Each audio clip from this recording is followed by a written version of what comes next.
Саламатсыздарбы? НТС телеканалынын түз эфиринде жаңылыктар менен тааныша алыңыздар. Аны мен Мирзат Муканов алып барам.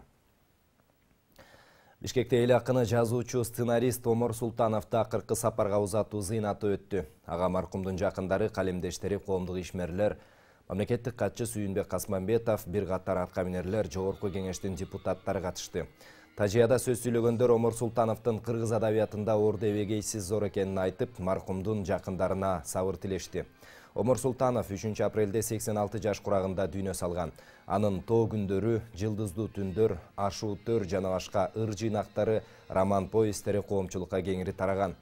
Ал бир катар кыргыз тасмаларына сценарий жазуу менен да алектенген. Алсак ал жазган адабий текстке негизделип, Аккуулар конгон Айдын көл аттуу көркөм тасма жана Төкмө жазуучу деген даректүү фильмдер тартылган. Омар Султанов адабиятка кошкон салымы үчүн эл акыны ардак наамы, 2 жана 3 даражадагы Манас ордени сыяктуу бир катар наамдар менен сыйланган. Мекенди сүйүүнүн, ардактоонун жана мекенге кызмат кылуунун бийик үлгүсү болгон интеллектуалдык деңгээлинин бийиктиги, масштабы менен кыргызды дүйнөгө татыктуу тааныта алган, идеяга бай, көп кырдуу талант, кыргыз адабиятында болуп көрбөгөндөй жаңылыктарды алып келген Омар Султановдун адамдык парасаты жана жогорку адамгерчилиги жүрөгүбүздө түбөлүккө сакталат. Элеси Кыргызстан элинин замандаштарынын жана жакын саналасан ар дайым жүрөгүндө түбөлүккө сакталып калмакчы. Чын жүрөгүмдөн үй бүлөсү менен аза кайгысын тең бөлүшүп, Кыргыз Республикасынын президенти Садыр Нуркожоевич Жапаров.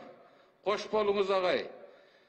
Жаныңыз жаннаттан дайым биздин жүрөктөн терең орун алган агабыз катары эсибизде каласыз.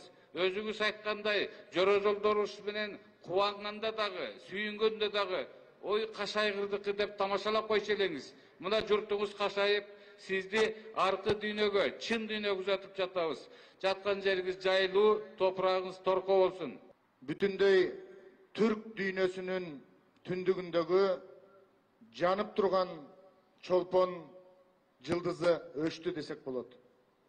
Акындын аныгы, адамдын асылы, сүйүүнүн султаны менен коштошуп атабыз. Омар агай Орошон ойдун кайбары кыргыз поэзиясынын байрагы болчу. Бүгүн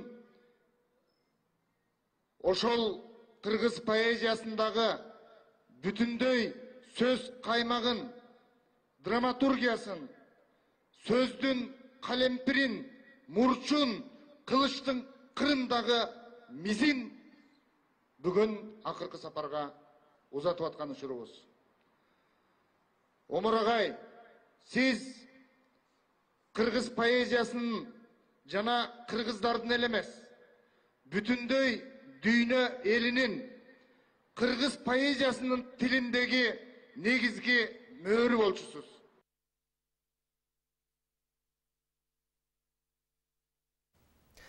Бишкекте сүнөткө отургузулган 7 жашар жеткинчек кан жоготуудан эмес, жүрөгү токтоп калгандыктан каза болгон. Мындай маалыматты Саламаттыкты сактоо министрлиги берди. Балага наркоз берилип жатканда эле жүрөгү иштебей калыптыр. Азыркы тапта улуттук госпиталдын жетекчилиги бул боюнча кызматтык иликтөө жүргүзүп жатат. Жеткинчектин өлүмүнө алып келген окуя 3 күн мурда 2 апрелде катталган. Ал күнү милицияга шаардык балдардын клиникалык тез жардам ооруканасында 7 жашар баланын каза болгону тууралуу маалымат келип түшкөн. Ошол замат жерине ыкчам тергөө тобу барган. Алар улуттук госпиталдын дарыгери 2015-жылы туулган балага жергиликтүү наркоздон берип сүнөткө отургузганын аныкташкан. Мындан кийин эле 7 жаштагы бала номер 3 балдар ооруканасынын хирургия бөлүмүндө Платтер синдрому менен жаткырылган.